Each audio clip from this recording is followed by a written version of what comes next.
So we're almost done. What we need to do now is rinse and repeat. Oh, sorry. I'm still on the rotate tool. What we need to do now is rinse and repeat what we've done for the top by putting she's the best choice along the bottom. So before we go anywhere else, let's save our work. File save. And now that we are ready to go, we need to go back and do everything all over again. Now, usually most teachers would say, just go back and figure it out. But because this is so complicated, I'm actually going to walk you through it again. Hopefully this will cement it into your head, the different steps that are going on. Or if you need to, you can just use this video to follow along with in the future. Paths tool, remember? This time I'm going to go from the bottom maple leaf point to the other bottom maple leaf point. And this time I'm going to pull it down. And I don't need to go all the way to the bottom this time. Let's just go somewhere in the middle. And again, I've got handles that I can adjust so that it more or less follows along. That side actually looks pretty good. This side just needs to come up a little bit and maybe in a little bit. And that was actually fairly painless. If you find that you need more, then that's fine. You can also adjust these points, but what you'll find is the two of them go together.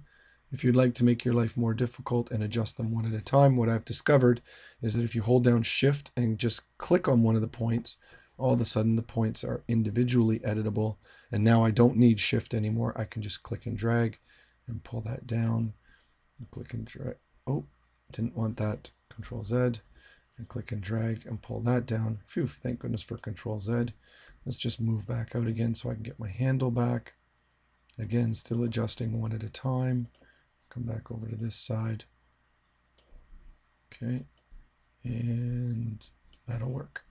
Okay, so once again, path is roughly following the curvature of the circle.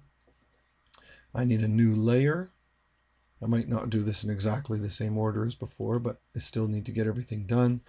And this time it's going to be called text bottom. And it's transparent. So I say, okay, excellent. Oh, that's what I forgot to do. I forgot to put on the text. So let's just go here and put on the text. Oh my word, the path disappeared. Panic, panic. Don't worry about it. We'll go find it later. I've drawn the box. Okay, so that's good. I don't need to click anywhere. I just start typing, she's the best choice. And I make sure I spell it right because this is not going to be able to be fixed later on really easily. Again, one of the reasons that Photoshop does this better than the GIMP. But we will persevere. So there's she's the best choice. Let's highlight it and then pull this up closer. Last time we changed the font size to 30. This time I'm just going to leave the font size at 18 because I have more letters that I want to fit around, so a smaller size is better. She's the best choice is ready to go.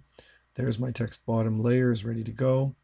My paths, let's go check out my paths. Hey, look, there's my path. It did just go invisible. Phew, good thing I didn't panic. So now I'm going to select that path. There's my red button. I've selected it. I can go back to here and I say she's the best choice is the layer that I want. So again, I can right click on it and choose text along path there, or I can go to layer and choose the exact same choice here. I wonder if it'll work this time. It worked this time. I didn't have to undo it and try again. So there's she's the best choice. That was awesome. And I'm going to go back to my paths. So I've got a new path here. You can see she's the best choice is there waiting for me. So I'll make this one invisible because I don't care about that line anymore. And I'm ready to select this path. So back to the red square we go. Path to selection. Yay, hooray. Boom. And she's the best choice has now got the jiggly line around it. So I go back to my layers. I would like for this to be pasted onto the text bottom layer. There it is there. I'm going to zoom in just a little bit to make it a little bit easier for me to see. I'm going to choose the paint bucket.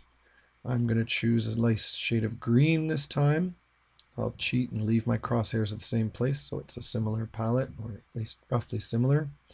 I'm going to make sure that the tippy tip point of my arrow of my cursor is inside, and I'm going to inside between the letters, between the jiggly lines, highlight it. Oh, wonderful.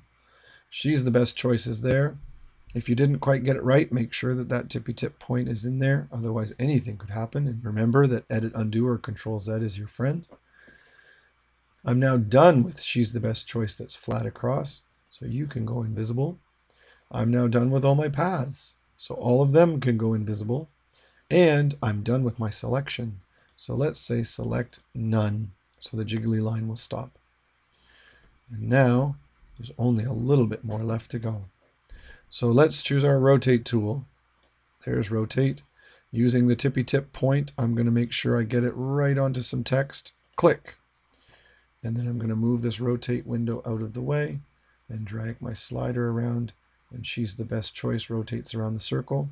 Thank goodness we worked hard on the handles and everything before.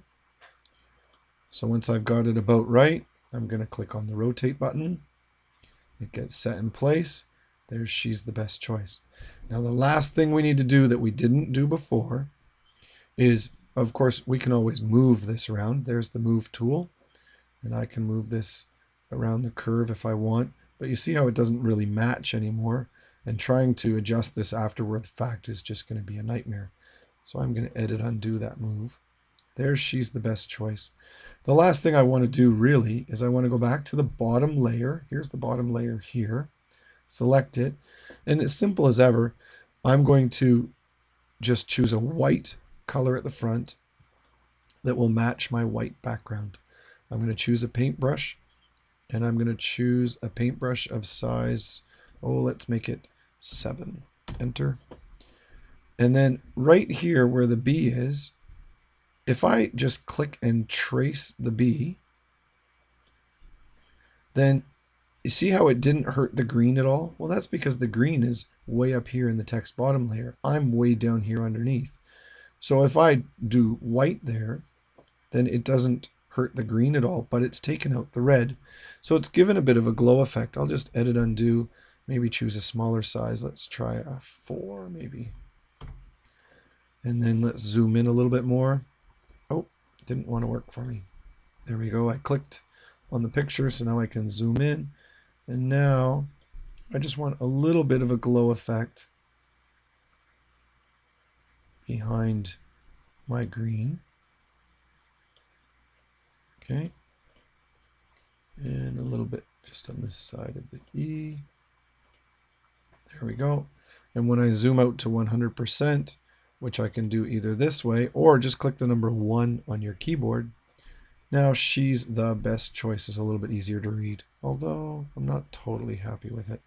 I need a little bit more down here on this side. And now when I zoom out, that's easier to read. And again, there's a little spot right here, a little spot right here, and a little spot right here that I'm going to zoom into and just add a little bit of white to create a little bit of glow around my letters. Okay. Just a little bit of glow. I think I might have been a tad aggressive there. A little bit of glow on this part right here. You'll want to zoom in even more and get that just right. Now, by the way, here's a little trick for you. If you really like where you click that first point, hold down Shift, and then it will draw a line for you to whatever point you want to go to next. So I'm just going to click there and hold down Shift because this letter is nice and big. Can go straight across, straight up. Okay, and escape out of there. So there I've got a nice white outline there. And over here, I'm not so sure this will work, but let's try it. And then Shift and click over, Shift and click over, Shift and click up. Oh, that's not half bad. Let's try this again. Just a regular click, Shift, click over. Oh, that did work wonderfully. Okay, so when we zoom back out, Vote for Amber is clearly readable with a little bit of a glow effect. I think I was a little extra vigilant there, so I might need to back up and undo some of that. And She's the Best Choice is here.